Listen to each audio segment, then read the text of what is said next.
There's ever been a more charismatic boxer than Chris Eubank? I'm the Lord of the Manor. Or, frankly, a more courageous boxer than Chris Eubank? And now I'm in the ring with Piers, the greatest of journalists, and it's going to be carnage. He'd been through everything.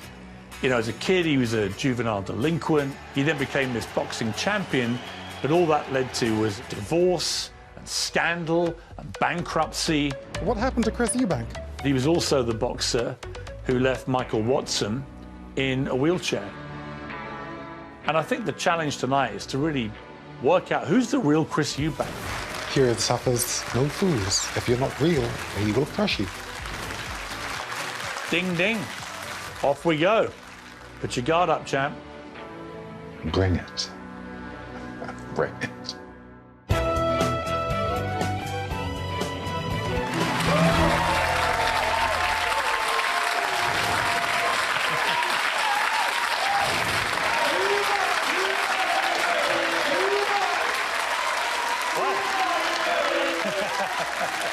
I don't think I've ever had a start to a life stories where the audience have been chanting my opponent's name. Well, I am a worthy opponent. Well, you were one of the most successful British boxers of all time. You reigned as world champion for 5 years. You held the WBO middleweight and super middleweight titles between 1990 and 1995. You set a British record of 18 world title defences. But now...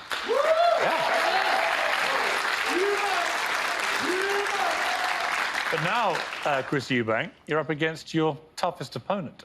Well, I believe that to be true in terms of journalists. There is no one like you.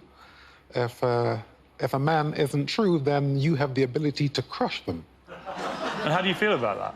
I'm grateful. I'm grateful for the challenge. If I ask the wrong question, am I liable to get a right hook? Well, that would only disrespect everything that I've actually been able to achieve. I mean... So I'm safe? Oh, absolutely. Yeah? I mean, this is purely intellectual. Because I've known you a long time, and in that time, you've always been, whenever I've met you, unfailingly courteous, polite, respectful, and yet when I've seen you in a ring, very different character.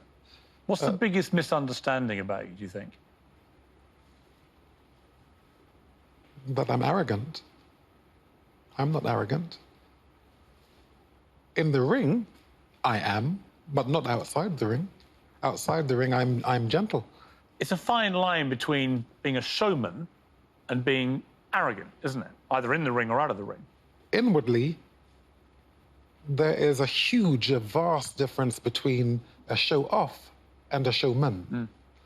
And I'm a showman, so I'm doing it to entertain. I'm doing it to say to people, look, if I can do this, then so can you. I mean, you're very flamboyant, always have been. You're very eloquent, obviously. Your voice is very distinctive. Where did that come from? Because I was told you listened to BBC One, the World Service in America, you would listen to. Upstairs, downstairs, do you remember that? Yes. Yeah. You listened to that? You watched that? Yeah. And you would listen to the way they spoke? Yes. And would you be focusing on the accents above or below stairs? Up, presumably. I lived with what was downstairs, yeah. This was up? I was heading upstairs, yeah. So the dress sense, you know, mannerisms, everything. Manners. Your fashion style is unique. We've got a picture of you in the whole shebang. There you are. It was a great look. Well, what were you going for here? What was the ambition? The ambition was to be me.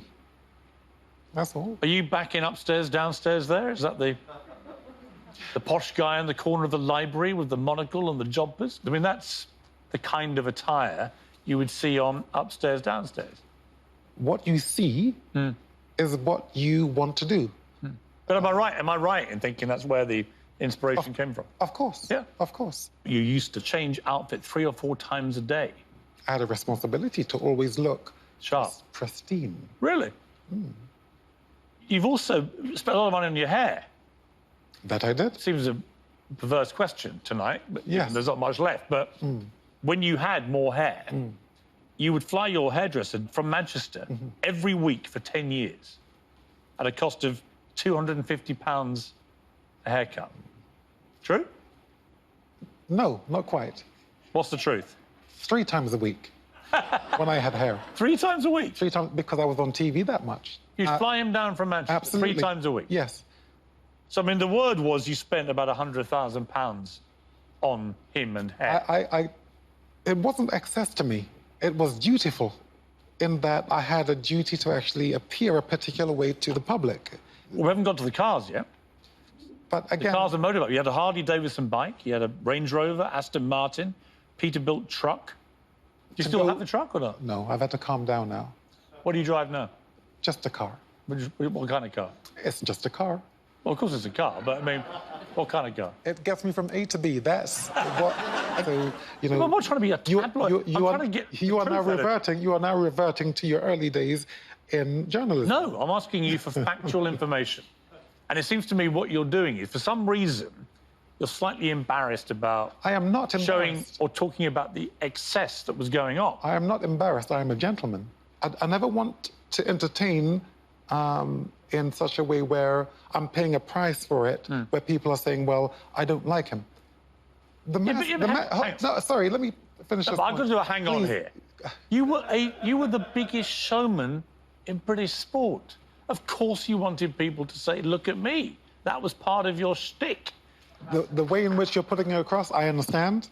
If we were boxing now, the jab's going strong. You've tried to come in with the big haymaker, and I'm like, wait a second. Okay. Boom, boom, boom. OK.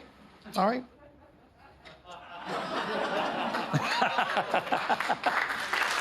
Let's just take a look back at some of the extraordinary highs and lows in your career. Do you think it's easy looking this good? Chris Eubank, the English eccentric who brought artistry and elegance into boxing. He walked into a room and it was someone had turned the light on. The jodhpurs, the cane, the monocle. I'm the Lord of the Manor. His unique dress sense and his penchant for flash vehicles... The most famous would have to be the truck. ...saw him punching far above his middleweight division in the world of celebrity. The pugilist must endeavour to find peace with the Almighty. Gibberish, gibberish. You don't take flight when there's a fight. After a wild childhood in London, Chris took up boxing and quickly made a big impression. I thought myself, this kid's definitely going to be a world champion. He strutted about the place and posed. He could talk the talk. Watch the true warrior reveal himself. I was hooked on day one. In the early 90s, Chris was the hardest thing on 2 legs. He was a real tough guy. He had a chin like granite. Eubank is taking these punches well, Reg. Eubank! As world champion, Chris Eubank was both warrior and showman. But outside the ring, he was a far cry from your typical boxer. People, they think he's very hard, but he's not. Inside him, he's a very gentle man. Most people look at boxers and just see meatheads. That's not what my father was. He wanted to be the complete opposite of that. He was much more of a thinker. Chris expressed his thoughts when he controversially referred to the sport as dangerous and a mug's game. Knocking people out it's not a good thing. It's not a certainty that they're going to get up and walk away. In 1991, Chris took part in one of the most notorious fights in British boxing history against his fierce rival Michael Watson.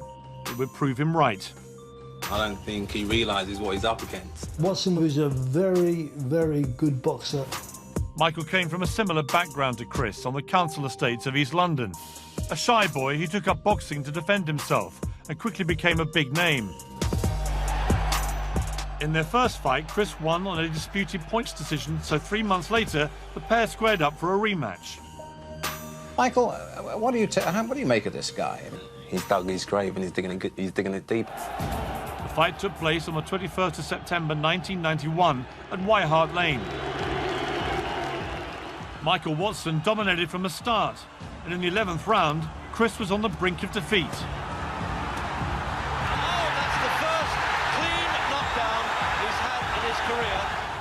I can remember putting Chris Eubank down. Complete control.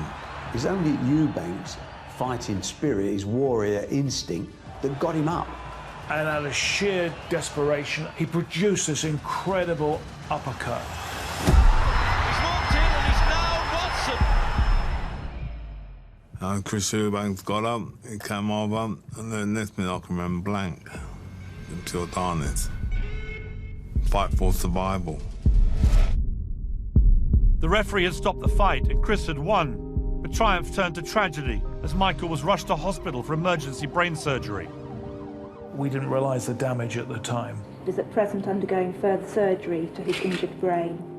Michael, who had 2 young children, had suffered not only career-ending, but life-changing brain injuries. He remains on life support in intensive care. Chris, he was devastated, and he went straight on the phone to his mother, and he said, "Mum, start playing for him, start playing for him." I should be dead. I shouldn't be walking on, I shouldn't be talking. The boxer Michael Watson is having a further operation after his condition deteriorated this afternoon. To be one of the fittest fighters in the world, and to end up in a wheelchair, people pushing him around in a wheelchair. I feel so emotional now, but it's a nightmare. Slowly but surely, Michael started to recover, and by 2003, he was walking the London Marathon with his old foe Chris by his side. I had to keep my faith and be strong. Thank you, bro. I'm good, man. You right? Praise the Lord. No animosity. I forgave him, and that's sincere. Chris has been forgiven.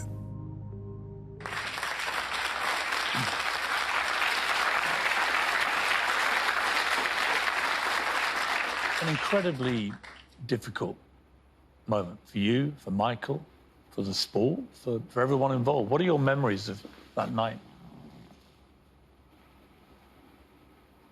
You know, I don't really know whether I can even still make sense of what happened.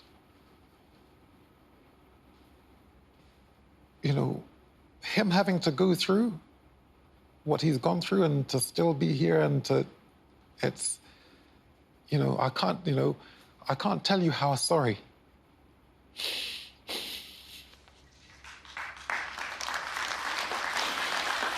I can't tell you how sorry.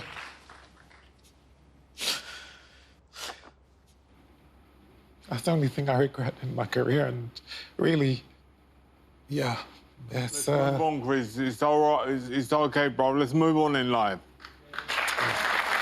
Peace and love. I love you, Chris. That's all in the past. Let's move on in life, Chris. We're here together. Let's live in love. I love you, Chris. Let's move on. We are born warriors. We are real. God bless you, Chris. One love. God bless.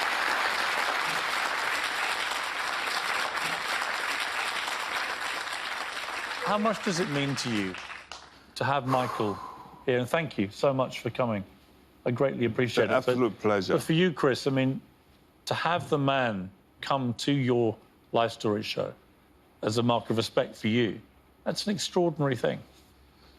Yeah, it's been an extraordinary, extraordinary events over the years. I've not seen this side of you, and it's very powerful, and it's very real. And it shows just how much it affected you and how much you still care about what happened. Michael, there'll be people watching this who will be amazed that you're here. What do you feel about Chris now that we are where we are so much further down the line? This is going to happen to anyone. It was a sheer accident. Did you always feel as forgiving towards him? Yeah. The way I've been brought up, I'm not a hater, I'm a lover. I'm a loving soul. I love others in general, simple as it is. And why was it important for you to be here today? Because I want to be a part of the story, simple as.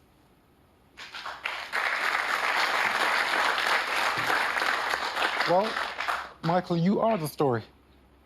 You are the story. Thank you. It did change boxing. There was a huge debate into safety. New regulations were brought in. Neurological hospital had to be within 10 minutes of the arena. Ambulance and paramedics on site, increased stewarding. Yeah, many fighters have survived and are able-bodied because of what happened that night to Michael. Because I actually think that even seeing Michael here and hearing him, and hearing you talk that it's not a mug's game. It's a pursuit of extraordinary people who do extraordinary things. And yes, it's a battle, and yes, it's very hard, and it can end in a serious way. But it is something that is worthy of pride as well. I mean, you are a standard bearer.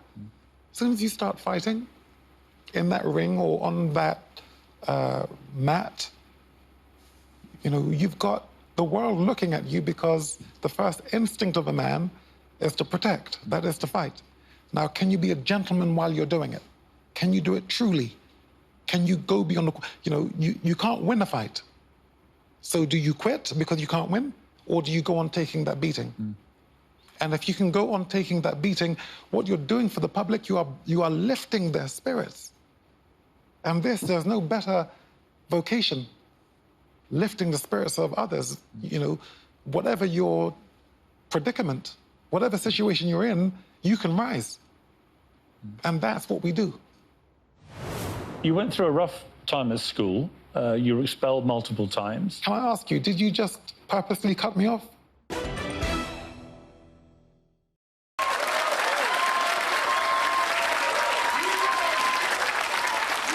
Let's go back to the start of your life. You were born Christopher Livingston Eubank in London in 1966. Your father was Irvin, your mother was Ina. They come over to the UK from Jamaica in the early 60s, and you have 3 older brothers and a sister. What was it like for your parents as newly arrived immigrants to the UK in that era, do you think? So, you know, the Windrush period. So, you know, our mothers comforted this country. And our fathers helped rebuild the country from the Second World War. They came here and they worked. And my father, it seemed to me, loved this country so much that somehow I feel I'm carrying it on. I'm carrying on that love of this country. So, you know, Piers, integration is who I am. I have a picture of your mother. There. She left the family home when you were 8 years old, and she left to go and live in New York, and you stayed in London with your father and your siblings. Did your father give any explanation at the time? No. So you just weren't told? No, I wasn't told.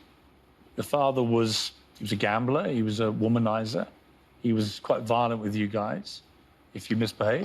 Is that fair? No, that's not violence, no. No. You know, my father taking his belt off that's not violence, that's steering. It's still violence. That's what it's called today. Okay, and I can't talk of what they speak of today. I know that you can't talk today about, you know, discipline, but without it, you know, these youngsters are going to become menaces to themselves. Never mind. Well, you went through a rough time at school. You were expelled multiple times. Can I ask you, did you just purposely cut me off?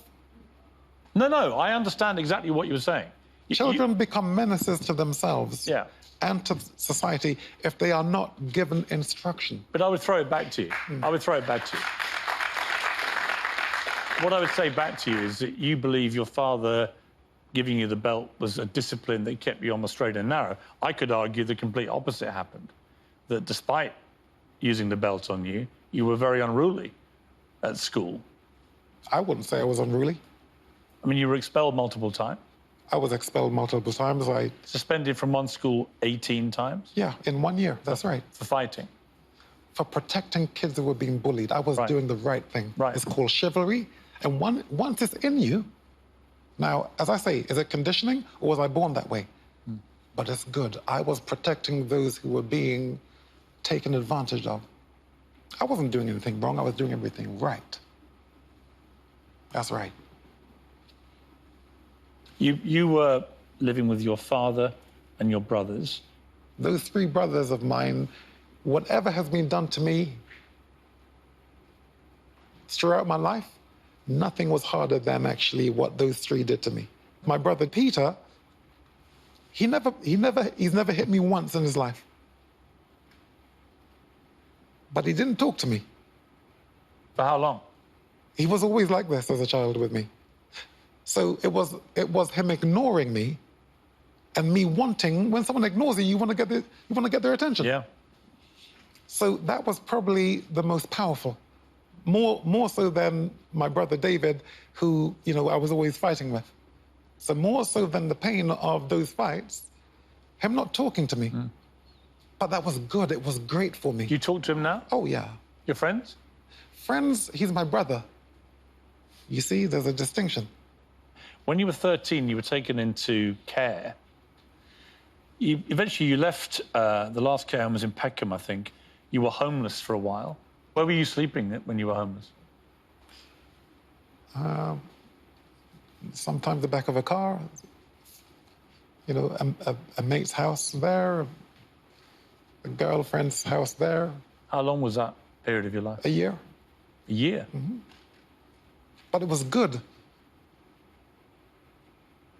And so when I look at my past and all of these things that happened, these were blessings in disguise. And you know, in the end, actions do speak louder than words. Mm. You became the champion of the world.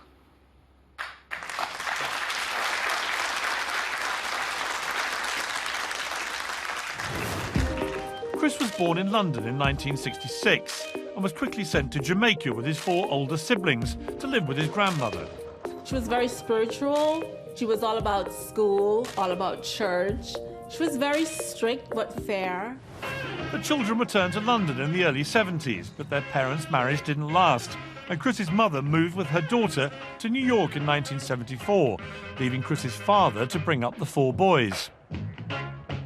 They grew up tough. They grew up on the streets, and Chris was saying we had a rat to play with. As the youngest, Chris was often bullied by his brothers. They teased him a lot about his big nose and other aspects of himself, the lisp, etc.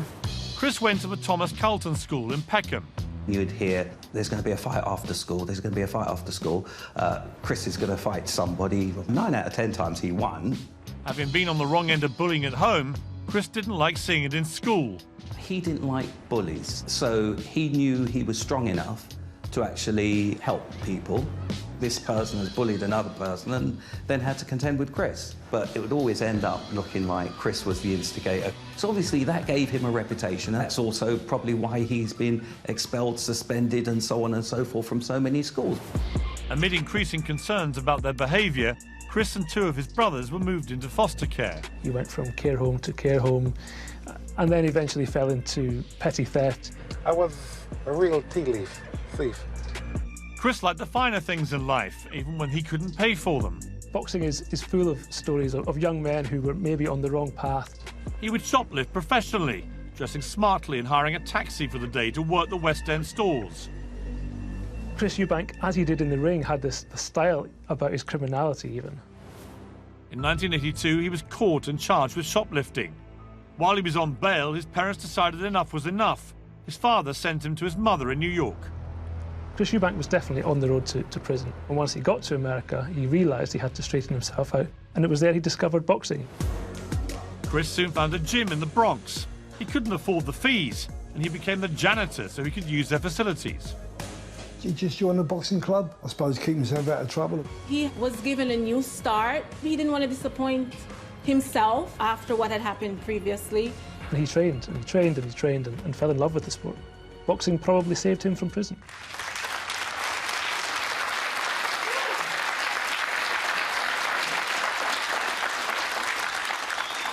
Do you agree? Do you think boxing saved you from prison?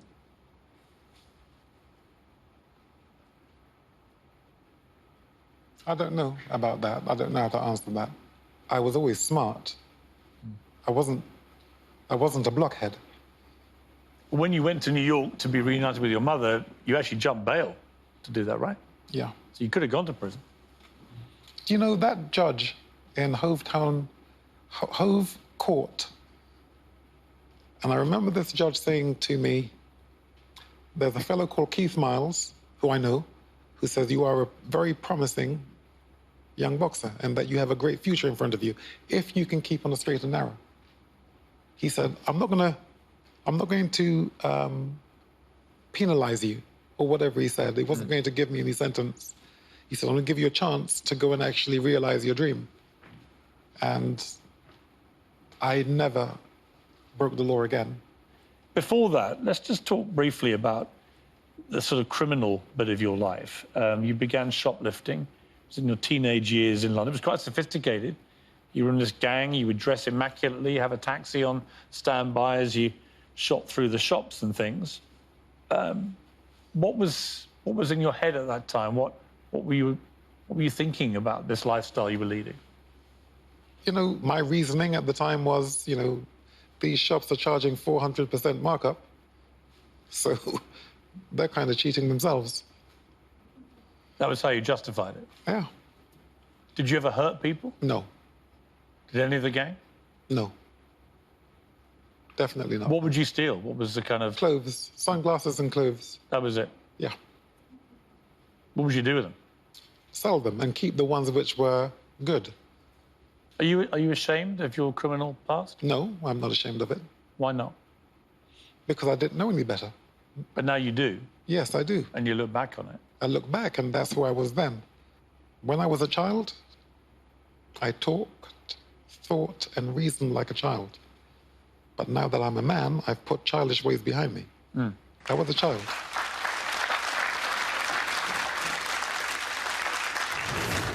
Would you legalise cannabis if you were in charge? What do you think?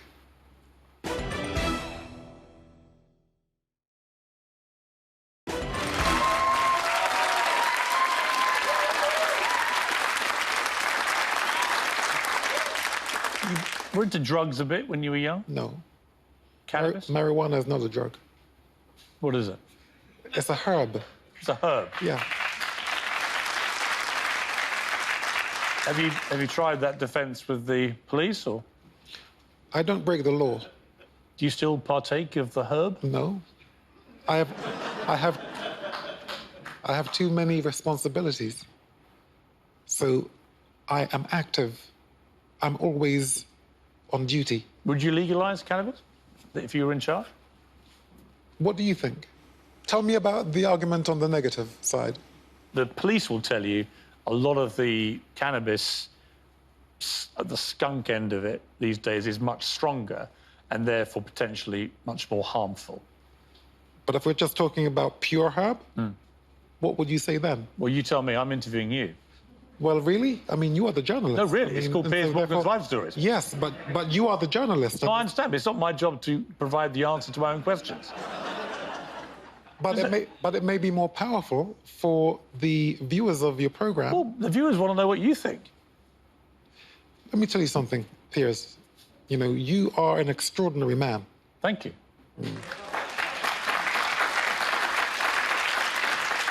Well, that can sound like lip service. If you have a view, you know, I'm going to support it because you make sense. I appreciate it, but we're not here to blow smoke up my arse, much as I'd like to. No, I don't blow smoke, OK? Well, you do blow smoke. No. If it's herb. OK. Listen, I really appreciate it. I've embarrassed you. Okay? No, you haven't. It's just I want to finish your life story. Chris, out of the ring, you've been knocked down on a number of occasions, but you've always come up again fighting. By the late 80s, Chris was making progress in his boxing career, but fame and fortune were a long way off, and he was crashing with his brother and his girlfriend near Brighton. Christopher sofa surfed with us for a good few months because he had come with nothing. He said, you haven't got a sister, have you? I could do with a good woman like you. And I introduced him to my sister, Karen. Not long after they met, Karen found herself in hospital after a robbery in the jewellery shop where she worked. Christopher was by her side for 2 days, bought her flowers, and she just thought, this man can actually sit by my bed for 2 days, I'm going to give him a chance. And she kept him because he swore blind one day he was going to be a world champion and he would look after her. We were like, is he really going to? But in 1990, Chris got his big chance, a world title fight against champion Nigel Benn. The rivalry was intense. You are mine, you belong to me. I am the man. Why won't you face him tonight? I'll face the man in the ring. I can face him. I'm speaking to you, asking me questions. Anytime. Nigel was the only boxer that I ever found very intimidating. I don't hate the man. I just want his WBO title. I personally do hate him. There was an atmosphere of violence in the room. It was electric at the NEC. Most sports pundits expected Ben to win. Oh, that was a sure edge. It was such an intense fight. He's done Ben by the look of it. He was vicious. I've never been involved with such a violent fight. Eubank took some big shots, split his tongue with an uppercut from Ben. Against the odds, after 9 rounds, Chris won. We just saw him go to his knees and it was just a moment not to be forgotten. Chris had proved the doubters wrong and was world champion. But in his moment of glory, his girlfriend was the first thing on his mind. He had always said to my sister, as soon as I make champion, I will ask you to marry me. Karen, can we get married now? Because he never let Mum go to any of the fights. She would always sit at home and watch. He knew that she would be watching. Have you had a chance to reply yet? I did speak to him last night, but his tongue was badly cut, so I couldn't talk an awful lot to him, and I'm waiting for him to come home today. So haven't you said yes yet? I have said yes, obviously. Within weeks, Chris and Karen were married. And the riches Chris had promised his new bride were on their way. All of a sudden there's this money, there's premieres, 6-star hotels, pinch yourself stuff. Chris and Karen had already had their first child, Chris Jr. 3 more children were to follow, Sebastian, Emily and Joseph. In the early 2000s, the family landed their own reality TV show, At Home with the Eubanks. We loved it, especially because when the cameras are around, we got away with a lot more. This is what Dad's been telling us not to do, but we seem to just keep on coming back and doing it anyway. I would sit there and watch it, I'm like, oh my God. I am hideous. This is not my bag. Dad was always loving and playful, just doing weird things. It's been a pleasure, thank you. Chris was now retired from boxing. Reality TV wasn't as lucrative, and his millions were running out. But his spending habits hadn't changed. The wool was pulled over my eyes. I was duped. He pretended he couldn't play. Well, he didn't have to carry on until he got to 8 grand. Where did all that money go, Dad? Boots, £1,500. His job was £1,200 a pair. But you see it going on things that you just wouldn't normally buy. One of his faults is actually being too generous. If he has £5 to his name and someone else needs it, he's going to give you that £5. When a £1.3 million tax bill came in, Chris couldn't afford to pay it and was made bankrupt. To be that famous and then have to face bankruptcy and lose everything. I mean, he had so much. Behind the scenes, the Eubanks' happy family life was starting to crumble. His relationship with Karen became strained after Chris started making headlines for the wrong reasons. She'd phone me and say, oh, the press are out and about, don't answer the door. There were disputed allegations of affairs, while Chris's eccentric activities got him in trouble with the police more than once. The ex-world champion was stopped as he protested against the Iraq War by driving a large truck along Whitehall. It was just constant stories about what he'd done next, and she was embarrassed by it. Eventually, Karen had enough. In 2005, she filed for divorce. He was like, "No, you're not going to leave me." He didn't believe it. I don't know if he cried when him and my mother split up, but I know it was tough. I know he didn't want that. He would always be like, I'm going to get your mum back. And I'm like, you're not, but okay. He knows he had a good woman, and he was gutted. He was absolutely gutted. How did you feel when Karen left you? I didn't believe it. When she said she wanted a divorce, I said, you can't be serious. She said, yeah. I said, okay. But I didn't believe it. And I think it was about 1.5 years later we were divorced. Were you a good husband? I was a great husband. I mean, various women went to the papers with stories of affairs with you. Were they true? I always came home to my wife. So they were true, but you went home? You can, I'm not going to... It was not for me to put words in your mouth, but... I'm not going to talk of my past regrets. I suppose the only relevant question is whether the other women were the reason why Karen, in the end, had enough. Do you think that was the case? You'd have to ask her. What do you think? I don't know. You must know. I don't know. You don't know why she divorced you? No. As I said to you, I couldn't believe it. I didn't believe it when she said. You went from being very rich, a multimillionaire, to being bankrupt. Have you been happier when you've had money or when you've had no money? No. Let me tell you what happens when you don't have money. No one asks you for anything. When you have money, everyone has a £3,000 to £5,000 problem. Everyone. So... Because people ask you for money. It's a balance. But you had this situation in your life. Your wife's left you. You're declared bankrupt.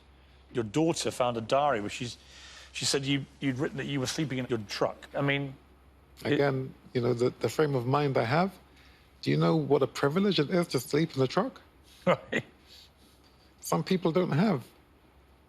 A lot of people don't have a place to sleep.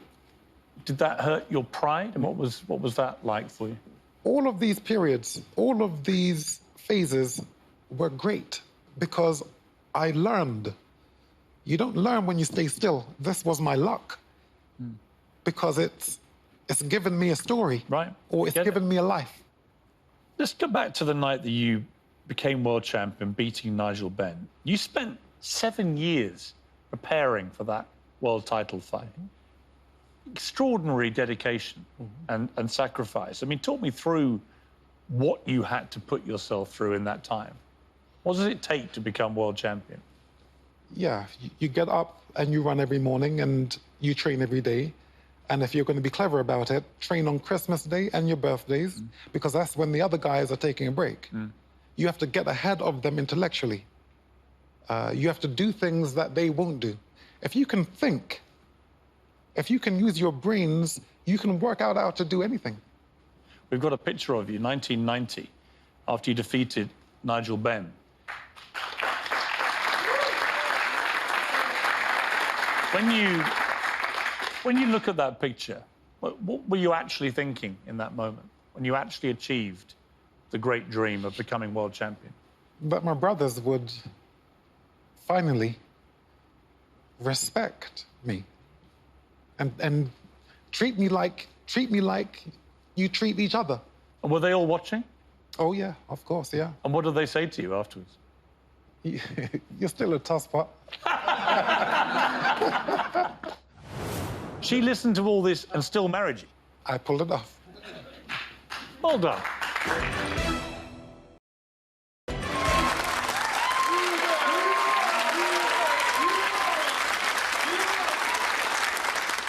You've got married again to a lady in Louisiana. You haven't really talked much about that. No, she's not a public figure. She doesn't want to be a public figure. But are you happy? Oh, extremely happy. Where do you live together? Louisiana. And do you think, is this for life, this one? Absolutely, yes. Did you meet in Louisiana? No. Where did you meet? At the Dorchester. Really? Yes. Did she know who you were? No. No idea? No. I gave her a compliment.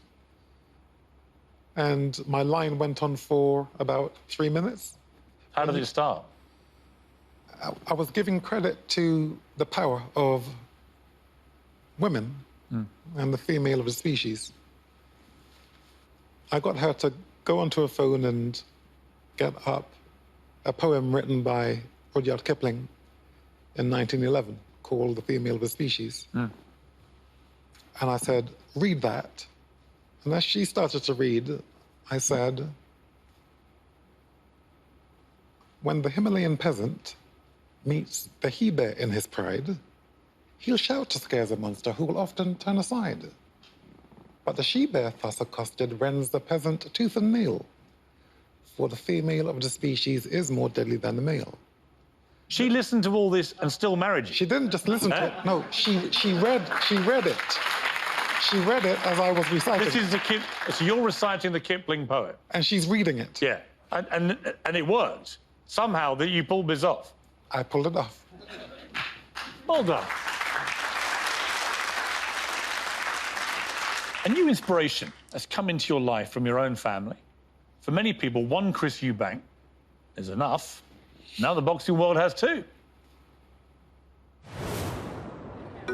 Age 40, his boxing days over, Chris was divorced, bankrupt, and going through a rough time. What happened to Chris Eubank? Why don't I see you on TV anymore, they say? In recent years, Chris Sr. has found an unlikely salvation. Unlikely because he'd always said he'd never wanted his children to go into boxing. Christopher, just leave it alone. I don't want to fight. Everyone gets hurt. Everyone gets disfigured. Everybody gets used. But during the filming of At Home with the Eubanks, Chris had second thoughts. I just want to try. Okay, I'll let you try. A few days later, I was in the gym. Chris Jr.'s now become a world-class boxer in his own right. And guess who's been right there in his corner? He's been at that level, he knows. And really, that experience, you can't buy that experience. It's good to have someone, especially if it's your father as well. Probably wouldn't be where I am today without his guidance. I'm forever grateful for that. As far as his children's boxing career is concerned, there was only one person that was going to be in control, and that was him. And the father-son partnership certainly paid dividends in 2017, when Chris Jr. followed in his dad's footsteps to become world champion. But Chris had yet to learn one important lesson of fatherhood: when to let go. I exist. I'm here. I'm real. I'm talking. Often, Chris Sr. was the star of these press conferences. Journalists deliberately almost provoked Chris Sr. because they knew he'd give him a great line. I have some great stories. Great stories because of these experiences. And it is amazing to listen to. I need to be buoyant, boisterous, and gay. Gay in the 70s terms and 70s ways. I know which way you meant that. Okay. 30 years of listening to these life lessons. You know, sometimes you got to give me a little break. We have to let the youngsters have centre stage, and sometimes it's difficult. Yeah, press conferences, now I do them on my own. I'm very happy with the path I'm on. I'm very happy with what I've done in my career. Walking along the street, people are saying, "Oh, I love you, old man. Keep doing what you guys are doing, love the relationship." He's obviously proud of what his boy has achieved and it's given him a new lease of life. Threw himself into the limelight, made a few mistakes on the way, but he's inspirational. As a father, I learned so much, and I still learn from him. I wouldn't change him for the world.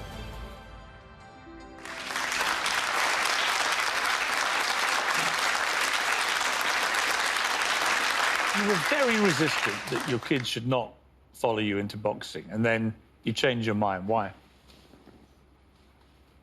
Because he was approaching 16, and you know, I thought, well, I've got to let him do it, otherwise he's going to hold it against me if I stop him, and that will last for many years. And so I had to give him my full backing. Another famous British world heavyweight champion actually played a part in that decision. Lennox Lewis. Yeah. Yes. What happened? I think he used the analogy of a car. Are you going to stop your boy from driving because he may have a crash? But it's not the right analogy, because boxing is it's super forensic, and it's not about fighting men. It's about integrity. It's about conduct. It's about code. It's about being real. It's about discipline. If you could write your own epitaph, what would you say about yourself? How would you like to be remembered? How would I like to be remembered? Yeah. It may be reading the pale blue dot. And the pale blue dot may sum up what we have to do as humans. What do you mean, the pale blue dot? It's philosophy that was recited by Carl Sagan, the former scientist. And I asked you to actually... I've got it here, yeah. We have a black... cardboard piece of paper with a dot on it. Yes. And, you know, that dot from the sun is how the Earth looks. There is perhaps no better demonstration of the folly of human conceits than this distant image of our tiny world. And to preserve, protect and cherish this, the pale blue dot, the Earth, to protect our Earth, the only home we've ever known. Chris Eubank, thank you very much indeed.